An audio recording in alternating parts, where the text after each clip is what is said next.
الحمد لله رب العالمين والصلاة والسلام على أشرف خلق الله وسيد المرسلين وعلى آله وصحبه أجمعين. رب اشرح لي صدري ويسر لي أمري واحلل عقدة من لساني يفقهوا قولي.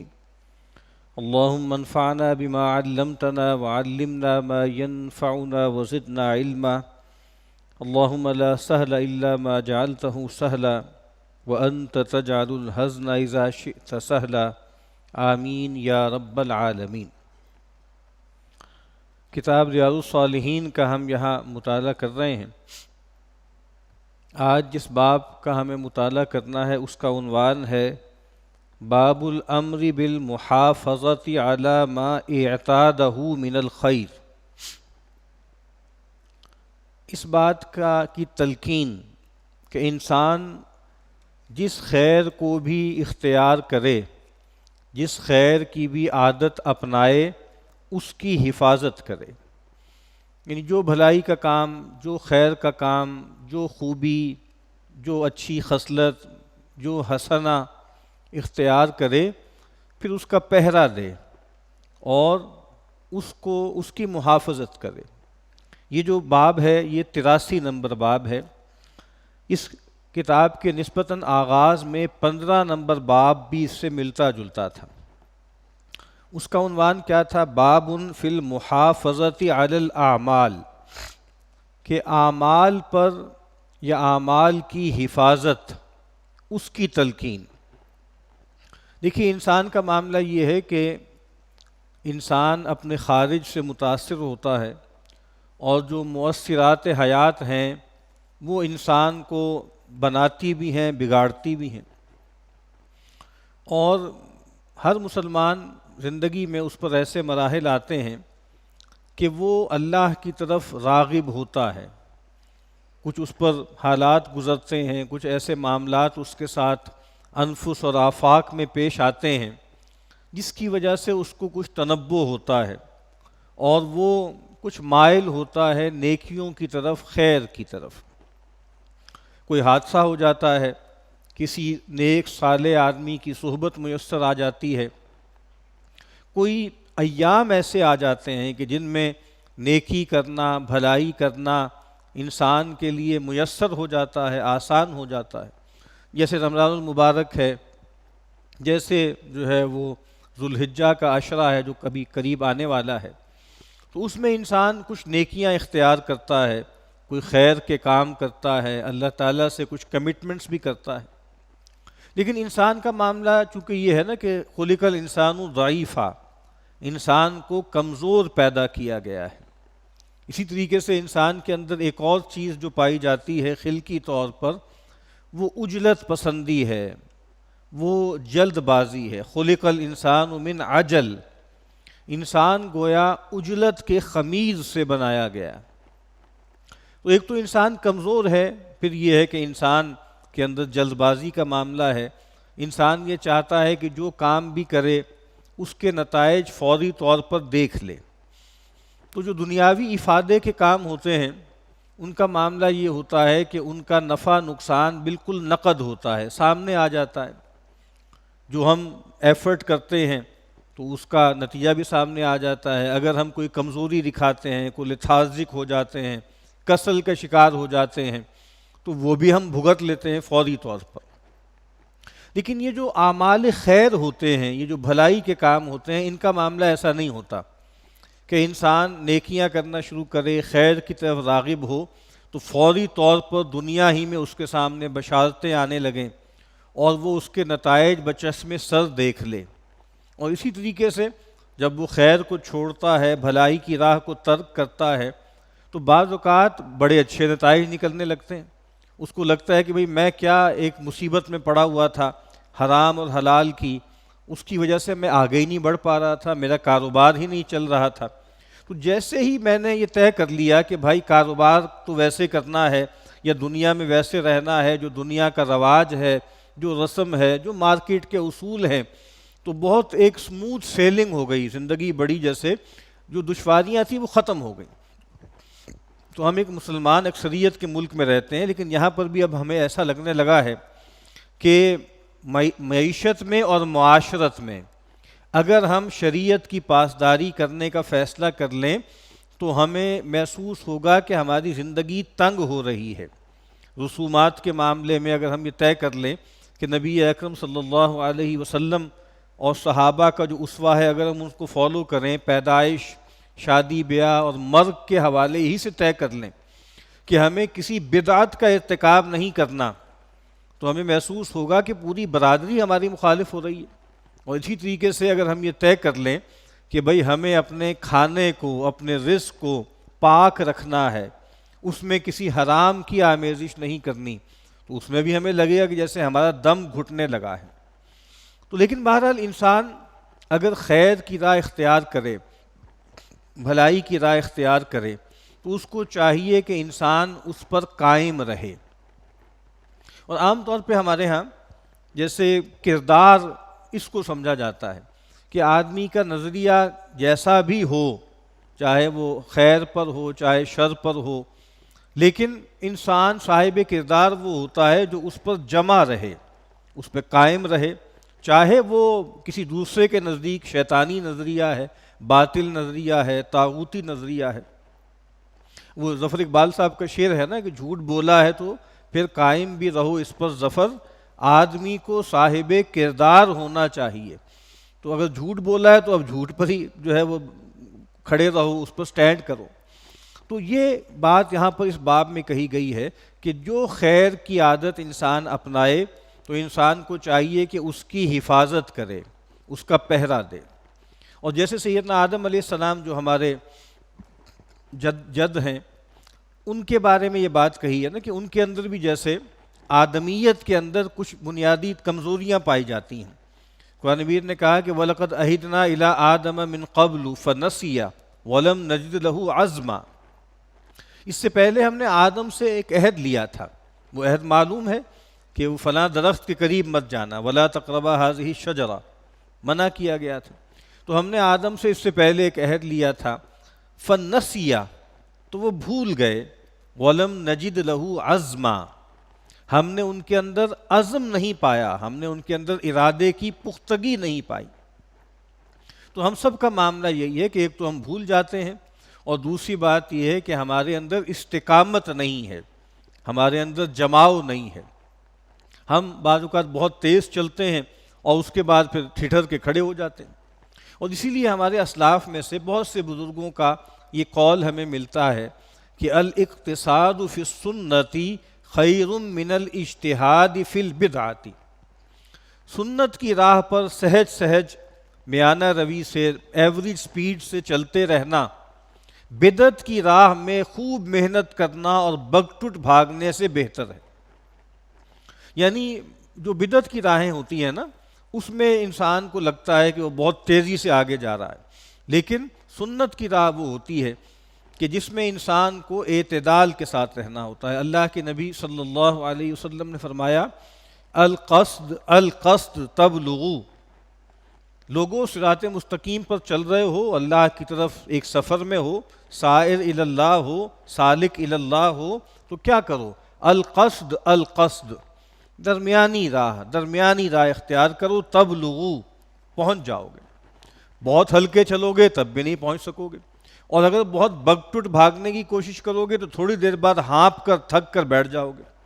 تو اس باب میں یہی بات کہی گئی ہے کہ جو خیر انسان اختیار کرے، جو عادت اختیار کرے، اس کی حفاظت کرے۔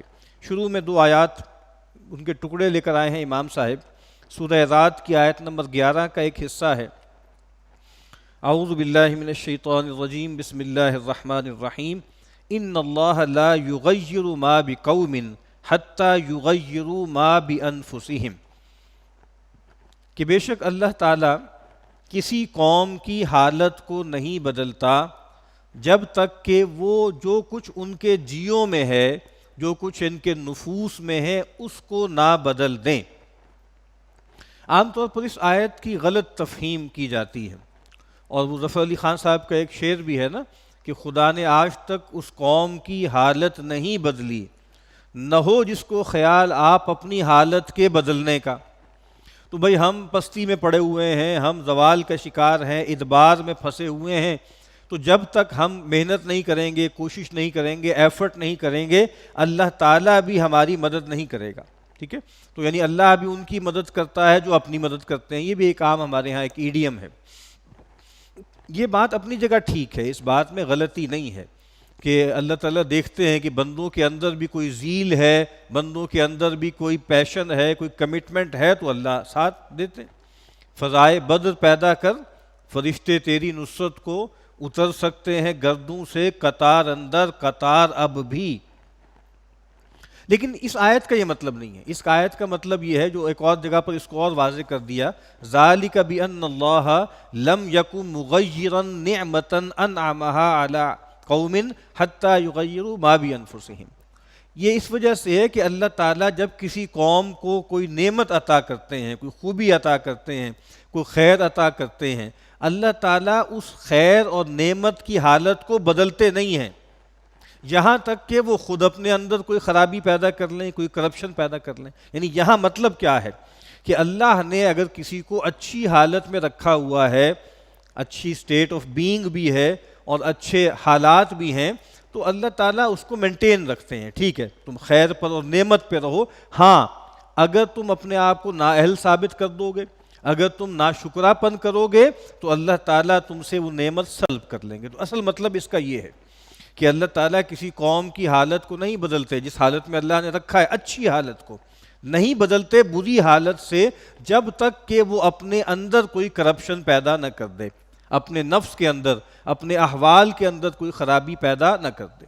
تو یہاں پر بھی امام صاحب گویا یہ آیت لا کر یہ بتانا چاہ رہے ہیں کہ انسان کو اگر اللہ نے اچھی حالت پہ رکھا ہے، خیر پر رکھا ہے، تو اس کو چاہیے کہ پھر اپنے نفس کو اچھی جگہ پر رکھے، پاکیزہ مقام پر رکھے.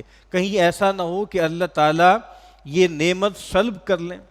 نبی اکرم صلی اللہ علیہ وسلم کی ایک بہت خوبصورت دعا ہے، تعوذ ہے، اللہم انی اعوذ بک من زوال نعمتک. اے اللہ میں تجھ سے پناہ طلب کرتا ہوں اس سے کہ جو نعمت تیری طرف سے آئی ہے وہ زائل ہو جائے.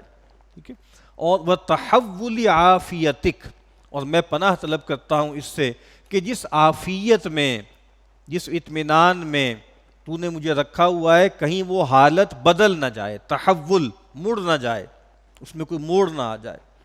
وفجاءتی نقمتک، اور اے اللہ میں پناہ طلب کرتا ہوں کہ اچانک تیری طرف سے کوئی ناراضی، تیری طرف سے کوئی عذاب، کوئی پھٹکار، کوئی سزا نہ آ جائے. تو اللہم انی اعوذ بک من زوال نعمتک وتحول عافیتک وفجاءۃ نقمتک وجمیع سخطک، اور اے اللہ تیری ہر طرح کی ناراضی سے میں تیری پناہ طلب کرتا ہوں.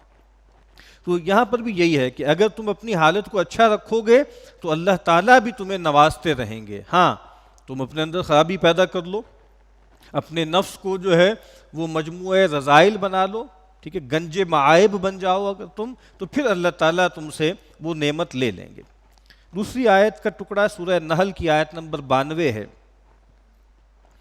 وَلَا تَكُونُوا كَالَّتِي نَقَضَتْ غَزْلَهَا مِن بَعْدِ قُوَّةٍ أَنْكَاثًا.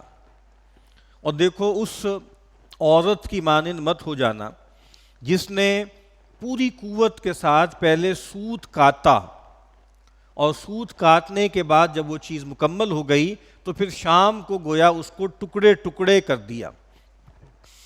اب یہ کہا جاتا ہے کہ جیسے یہ ایک کریکٹر تھی بھی کوئی خاتون مدینہ میں، ایک مائی سی تھی، وہ کچھ اس کے دماغ میں خلل تھا تو پورا دن بیٹھ کے کچھ بنتی تھی اور شام میں اس کو بالکل ٹکڑے ٹکڑے کر دیتی تھی. اصل میں یہ جو تمثیل بیان ہوئی ہے یہ بنی اسرائیل کے لیے بیان ہوئی ہے، یہ یہود کے لیے بیان ہوئی ہے کہ یہود سے کہا جا رہا ہے کہ بھائی تم اس بوڑھی عورت کی طرح کیوں ہو رہے ہو کہ جس نے بہت محنت کر کے اور بہت اہتمام کر کے ایک چیز بنائی اور پھر جب جو ہے وہ میچور ہو گئی، اب وہ قابل استعمال ہونے لگی، تم نے اس کو فیتی فیتی کر دیا. تو یہی یہود کا معاملہ تھا نا. آپ دیکھیے کہ کہاں کہاں سے وہ جو ہے وہ جمع ہو کر آئے تھے کھجوروں والی سرزمین پر کہ بھائی نبی آخر الزمان کی بعثت یہاں پر ہوگی. اور چونکہ وہ برسوں سے، صدیوں سے بلکہ مغلوب تھے، ان کا ہیکل بھی گرا ہوا تھا، ان کی سلطنت تاراج ہوئی ہوئی تھی، تو وہ ایک مسایہ کے انتظار میں تھے. اور وہ ان کا، اور یہ جب بھی ان کی کوئی جھڑپ ہوتی تھی مٹ بھیڑ ہوتی تھی مشرکین کے ساتھ، تو ان سے کہتے تھے کہ بھئی ابھی تو تم ہمیں گرا لیتے ہو، ابھی تم ہمیں ہزیمت کا شکار کر دیتے ہو، جب وہ نبی آخر الزمان آئیں گے اور جب ہم ان کے ساتھ مل کے تم سے لڑیں گے تو تم ہمیں شکست نہیں دے سکو گے۔ تو اتنی مدتوں سے انتظار کر رہے ہو نبی کا، اور وہ نبی آ گئے آخر الزمان، لیکن تم نے انکار کر دیا۔ اور کیوں انکار کر دیا؟ عصبیت کی وجہ سے، نسل پرستی کی وجہ سے۔ ریسزم آج بھی جدید دنیا کا ایک بڑا مسئلہ ہے نا، تو وہ چونکہ یہ سمجھتے تھے کہ ہماری جو نسل ہے، we are the chosen clan of the Lord, ہم ایک ایسا کلین ہے، ہم ایک ایسا خاندان ہے، ہم ایک ایسی نسل ہے جو چنیدہ ہے، جو برگزیدہ ہے۔ تو اللہ تعالیٰ نے صدیوں سے نبوت و رسالت و شہادت علی الناس کے منصب پر ہمیں فائز کیا، نبی ہمارے اندر آتے رہے۔ یہ کیسے ہو سکتا ہے کہ نبوت جو ہے وہ ختم ہو رہی ہے اور یہ فضیلت ہم سے چھن جائے؟ تو یہی معاملہ، وہ حسد کا شکار ہو گئے۔ اب ان سے کہا جا رہا ہے کہ اتنی ایفرٹ تم نے کی، اتنا اہتمام کیا، اتنا انتظار کیا، اور جب وہ پیغمبر آ گئے ہیں تو اب انکار کر رہے ہو۔ قرآن مجید کہتے ہیں وَلَا تَكُونُوا أَوَّلَ كَافِرٍ بِهِ، بھائی کم از کم تم اس کے پہلے منکر تو نہ بنو۔ تم سے تو توقع یہ تھی کہ لپک کے قبول کرو گے۔ بھائی یہ بنی اسماعیل ہیں، ان کو نہ معلوم کتاب کیا ہوتی ہے، شریعت کیا ہوتی ہے، نبی کیا ہوتا ہے، اور جناب وحی کیا ہوتی ہے، لیکن تمہارے ہاں تو تار ٹوٹا ہی نہیں ہے، اور تمہارا معاملہ یہ ہے کہ یعرفونہ کما یعرفون ابناءہم، یہ پیغمبر کو ایسے پہچانتے ہیں، قرآن کو ایسے پہچانتے ہیں جیسے اپنے لڑکوں کو، اپنے بیٹوں کو پہچانتے ہیں۔ تو کہا تم ایسا نہ کرنا۔ اور سیدنا مسیح علیہ السلام کے ساتھ بھی یہی ہوا تھا، وہ بھی اس وقت بھی انتظار کر رہے تھے مسیح کا۔ جب وہ آ گئے تو یہود کے جو فریسی اور فقیہی تھے سب انہوں نے انکار کر دیا، اور سیدنا مسیح نے بہت خوبصورت، کیونکہ تمثیلوں میں گفتگو کرتے تھے، غیر معمولی فصاحت اللہ نے ان کو دی تھی، تو انہوں نے کہا کہ بھائی تمہاری مثال تو ایسے ہی ہے کہ جیسے وہ کوئی 7 کنواریاں یا 9 کنواریاں جو تھیں وہ انتظار کر رہی تھیں، سج بن کے اور پورا میک اپ کر کے انتظار کر رہی تھیں کہ دلہا کب آئے گا، بہت دیر سے انتظار کر رہی ہیں، اور جب دلہے کے آنے کا وقت آیا تو غافل سوتی رہ گئیں، بالکل سو ہی گئیں۔ تو تمہارا معاملہ بھی یہی ہے کہ تم بھی مسیح کا انتظار کر رہے تھے، تو سیدنا مسیح بھی تو آئے نا، تو انہوں نے ان کا بھی انکار کر دیا۔ تو بہرحال یہاں اس پہلو سے ان سے کہا جا رہا ہے کہ بھئی اس عورت کی مانند مت ہو جانا، اور گویا اس میں ہمارے لیے بھی ہے کہ ہم کسی نیکی کو اختیار کریں، بھلائی کو اختیار کریں، اور جب عمر بڑھنے لگے اور موت قریب آنے لگے تو اس کو چھوڑ دیں۔ ہمارے ہاں جیسے ایک محاورہ ہے نا کہ یار فلاں صاحب ہیں، انہوں نے تو لگتا ہے جی عصر کے بعد روزہ توڑ دیا، یعنی بھئی اتنا لمبا تم نے روزہ نبھایا تھا جیسے تیسے کر کے، اب آدھا پونا گھنٹہ رہ گیا تھا تو عصر کے بعد روزہ توڑ لیا تم نے۔ تو یہی معاملہ ہے کہ کہیں ایسا نہ ہو کہ جب موت قریب ہو اور انسان نے کوئی نیکی، کوئی خیر، کوئی فضیلت اختیار کی ہو، اور آخر عمر میں آ کے انسان کمپرومائز کر لے، اس کو چھوڑ دے، اس سے پیچھے ہٹ جائے۔ ایک حدیث امام صاحب یہاں پر لے کر آئے ہیں، اور پھر ایک اور آیت بھی ہے وَلَا يَكُونُوا كَالَّذِينَ اوتوا الکتاب من قبل فطال علیہم الامد فقست قلوبہم، سورہ حدید کی آیت ہے کہ ان لوگوں کی مانند مت ہو جانا جن کو کتاب دی گئی اس سے پہلے، تو ان پر ایک طویل مدت گزر گئی تو ان کے دل سخت ہو گئے، یعنی ایک لمبا عرصہ گزر گیا، پیغمبر آتے رہے، پھر آخری پیغمبر کو آئے بھی ایک مدت ہو گئی، یعنی سیدنا مسیح علیہ السلام میں اور رسول اللہ صلی اللہ علیہ وسلم کی بعثت میں 600 برس کا فصل ہے۔ تو کہا کہ ایک مدت ہو گئی، لمبی مدت گزر گئی، اس کی وجہ سے وہ لتھارجک ہو گئے، جس کی وجہ سے وہ بد عمل اور بے عمل ہو گئے۔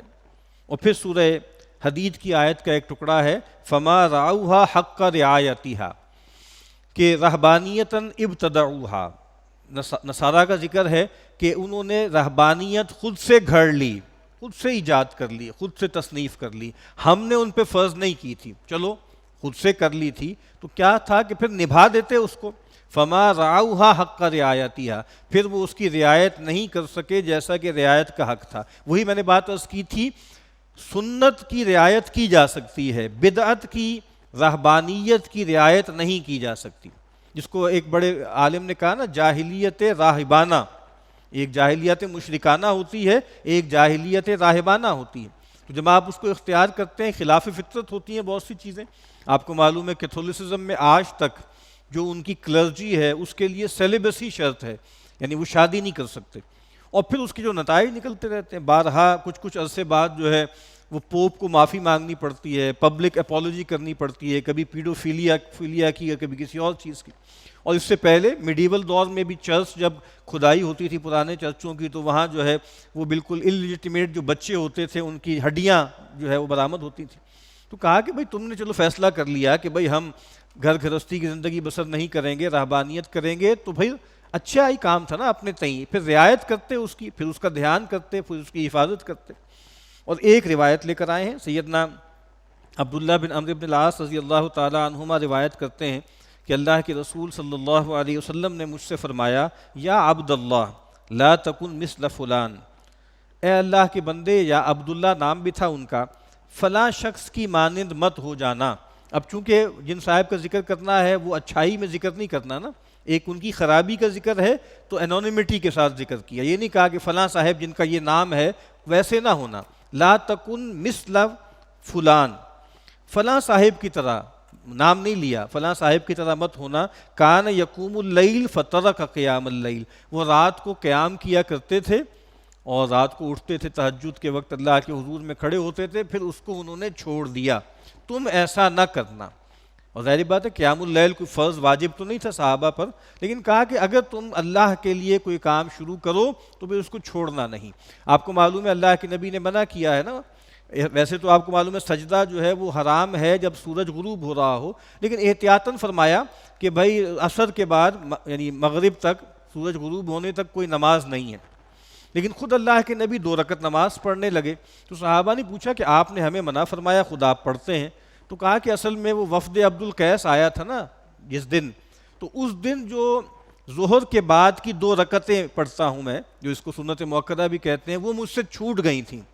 تو پھر میں نے اس دن وہ جو چھوٹ گئی تھیں ان کو میں نے عصر کے بعد پڑھا، اور پھر مجھے یہ اچھا نہیں لگا کہ میں نے ایک نیک کام شروع کیا ہے تو میں اس کو ترک کروں. تو یعنی وہ آپ دیکھیں نا کہ وہ جو 2 نفل آپ نے پڑھنے تھے بعد میں ظہر کے، وہ اس دن عصر کے بعد پڑھے، تو پھر باقی زندگی آپ اس کو پڑھتے رہے. یعنی ایک خیر کا کام اللہ کے لیے شروع کیا ہے تو اس کو ترک نہیں کیا. دعا ہے کہ اللہ تعالی ہمیں نیک کاموں کی حفاظت کی توفیق عطا فرمائے.